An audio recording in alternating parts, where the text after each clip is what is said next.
जय हिंद दोस्तों। आज हम पढ़ने वाले हैं रीतकालीन काव्य, जिसमें मुख्य 4 कवि हैं घनानंद, बिहारी, केशव और देव। जो कि आज हम 25 प्रश्नों का संग्रह लेकर के आए हैं। ये मैराथन क्लास बहुत ही महत्वपूर्ण प्रश्न है। आप देख सकते हैं कि हम कितना मेहनत कर रहे हैं, तो उस मेहनत के हिसाब से आप चाहें तो लाइक और सब्सक्राइब कर सकते हैं। दूसरी बात, ये आपके पाठ्यक्रम में बहुत ही अनिवार्य है, तो कुछ भी ना करो लेकिन पढ़ो जरूर मन से। मेरा दावा है कि इस 25 सवालों से 5 सवाल आपके फंस जाएंगे। तो अगर 25 सवालों में 5 सवाल हो जा रहे हैं तो इससे अच्छा क्या हो सकता है। तो आप लोग एक बार रेडी हो जाइए। पहला प्रश्न हमारा है, ये 2026 वालों के लिए पेपर में है, जो 29 तारीख को डॉक्टर राम मनोहर लोहिया अवध विश्वविद्यालय का परीक्षा होने वाला है। तो प्रथम प्रश्न पत्र का नाम है रीतकालीन काव्य, जो कि सेकेंड सेमेस्टर वालों का है। तो घनानंद काव्य के केंद्रीय तत्व क्या है?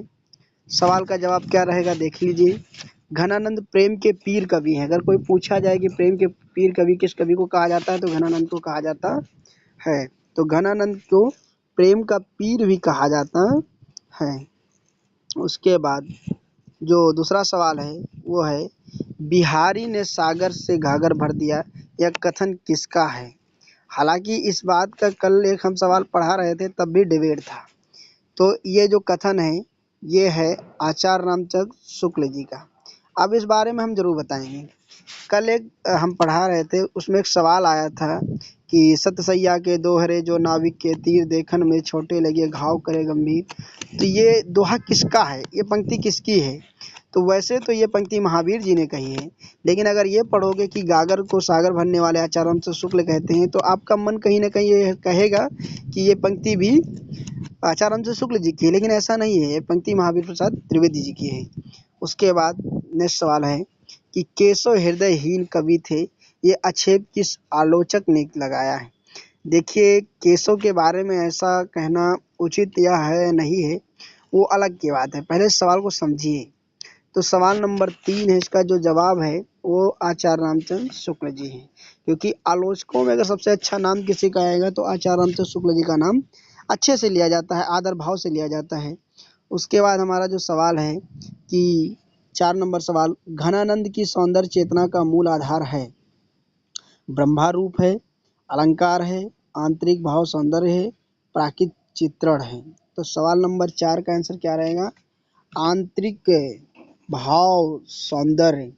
उसके बाद सवाल नंबर 5, बिहारी सतसई किस शैली का काव्य है? तो बिहारी सतसई किस शैली का काव्य है, देख लीजिएगा भैया। बिहारी सतसई क्या है? प्रबंध है, मुक्तक है, चंपू है, खंड काव्य है। कल की मैराथन की क्लास जो ले रहे थे उसमें भी ये सवाल आया था, आप एक बार देख सकते हैं, क्योंकि उसमें 50 प्रश्नों का संग्रह था। इससे पहले हम 70 प्रश्नों का संग्रह ले चुके हैं। आज जो हमारा 25 प्रश्नों का मैराथन क्लास है, जिसमें ये बहुत महत्वपूर्ण सवाल है कि बिहारी सतसई की शैली किस काव्य में है? प्रबंध है, मुक्तक है, चंपू है, खंड काव्य है। तो पहले हम समझा देते हैं कि चंपू शास्त्र होता क्या है। चंपू शास्त्र वो शास्त्र होता है जिस शास्त्र में गद्य पद्य दोनों लिए जाते हैं। लेकिन ये जो है ये कौन सा शैली काव्य है? तो 5 नंबर सवाल का आंसर सही होगा मुक्तक। इनका जो दोहा है वो मुक्तक भाव में लिखा गया है। सवाल नंबर आ जाइए 6, केशव कठिन काव्य का प्रेत है या पंक्ति किस संदर्भ में की कही गई है? तो एक बहुत बढ़िया शब्द आ रहा है, मुझे याद आ रहा है, मैं तो बताऊंगा ही। भाषा की क्लिष्टता, भाव की दुर्बलता, पंडित का प्रदर्शन, उपयुक्त सभी।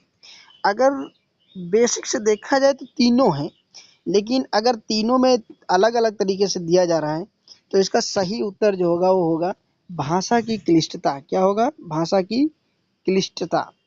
तो केशव का जब काव्य पढ़ोगे तो तुमको लगेगा कि उसके भाषा की वो क्लिष्टता बहुत ज़्यादा है। तो सवाल नंबर 7, रीति मुक्त स्वच्छंद काव्यधारा के प्रवर्तक माने जाते हैं, किन्हें माना जाता है? तो आप एक बार देख लीजिए, एक बार देख लीजिए क्या होगा। इस सवाल का आंसर क्या होगा?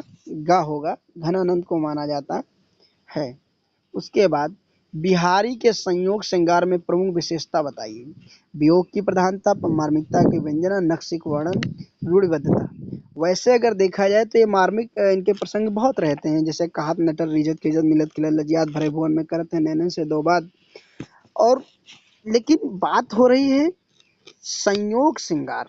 मैं आपको बता दूं, श्रृंगार में अगर बात आती है तो संयोग श्रृंगार और वियोग श्रृंगार दोनों साथ साथ चलते हैं। अब संयोग श्रृंगार है तो इसमें नखशिख का वर्णन किया गया है। तो इस सवाल का जो सही जवाब होगा वो क्या होगा, नक्षिक वर्णन होगा। तो जो दूसरा सवाल है उसको देखिए, घनानंद की भक्ति भावना किससे संबंधित है, सगुण राम, निर्गुण राम, निम्रक संप्रदाय, सूफी मत। तो ना ये सगुण धाम के हैं ना निर्गुण ब्रह्म के हैं, ये निम्रक संप्रदाय के भावना से उदित हैं। तो ये सवाल आता है कि सतसाई के दो हेरे जो नाविक के तीर, इस पंक्ति की बिहारी में किस गुण की ओर संकेत करते हैं। तो सवाल नंबर 10 का जवाब क्या होगा, एक बार देख लीजिए। इस सवाल का जवाब का आंसर होगा, वो होगा गा, जिसको होता है संक्षिप्तता और मार्मिकता। उसके बाद जो सवाल आएगा उसको देखते रहिएगा, ये गा नंबर सवाल सही है। उसके बाद सवाल आइएगा 11 नंबर, केशव की कविता में सहृदयता कम होने का कारण माना गया है, दरबारी संस्कृति, पंडित प्रेम की अधिकता, भक्ति का अभाव, भाषा की क्लिष्टता। तो ये सवाल तो अगर देखा जाए तो दोहराया गया है, लेकिन इसमें जो आंसर सही अगर लगाना है तो आपको पंडित प्रेम की अधिकता लगाना पड़ेगा। तो एक बार देख लीजिएगा, भाषा की क्लिष्टता एक बार लगा चुके हैं, क्योंकि कभी कभी होता है कि एक जगह भाषा की क्लिष्टता दे रहा है, अदर ऑप्शन दे रहा है, और एक जगह पंडित प्रेम की अधिकता दे रहा है। तो वैसे तो ये दोनों शब्द सही हैं, लेकिन अब यहाँ पे जो जोर दिया गया है तो दिया गया है साहृदयता, वो है पंडित प्रेम की अधिकता। फिर सवाल आता है, घनानंद की भाषा की प्रमुख विशेषता क्या है, तत्सम प्रधान, लक्षणिकता, व्यंजकता, गा फारसी मिस्र और घा अवधि का प्रभाव। तो क्या है इसका सही आंसर, क्या होगा, सवाल नंबर 12 को जल्दी से जवाब दीजिए। लक्षणिकता एवं व्यंजकता इसका सही जवाब है।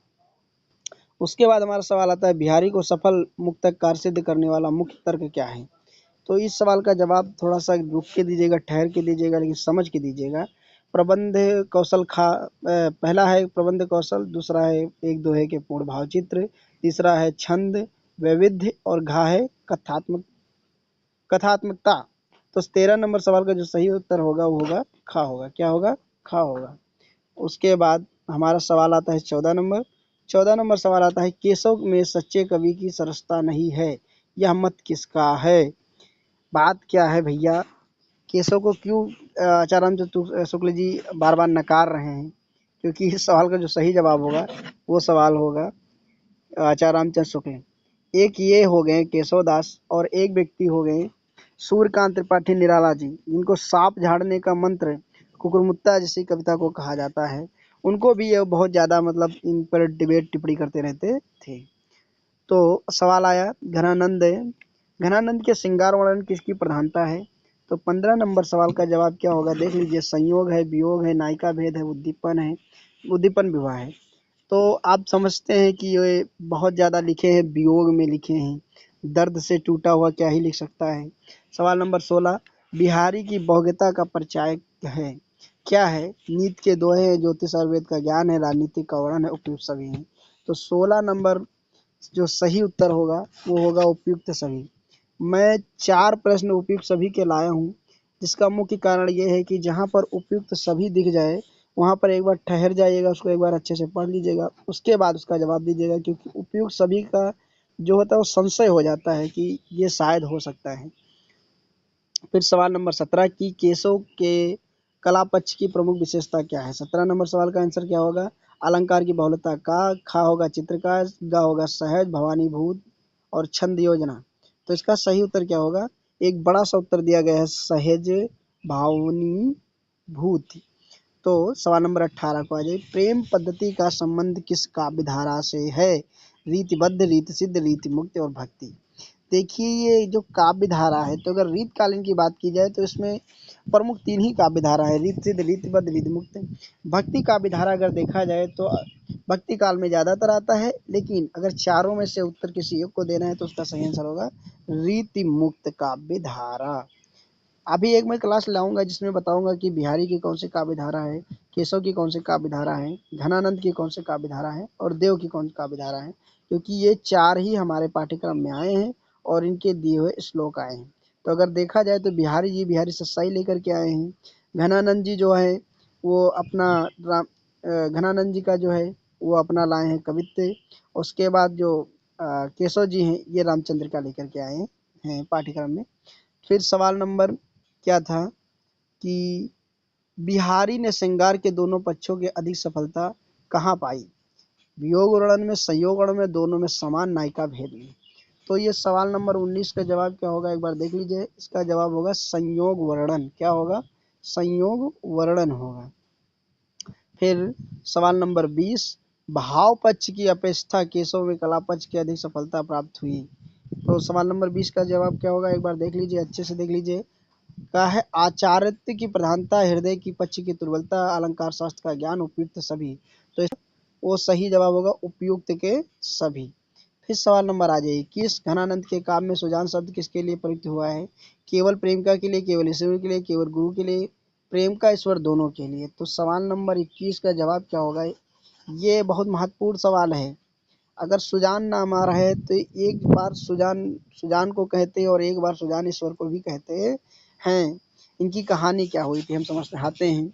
अगर आपके पाठ्यक्रम में पेपर में आ रहा है कि घनानंद किस राज्य के दरबार कवि दरबार थे, तो उनका नाम था रंगीला शाह। रंगीला शाह के वहाँ एक नर्तकी हुआ करते थे जिसका नाम था सुजान।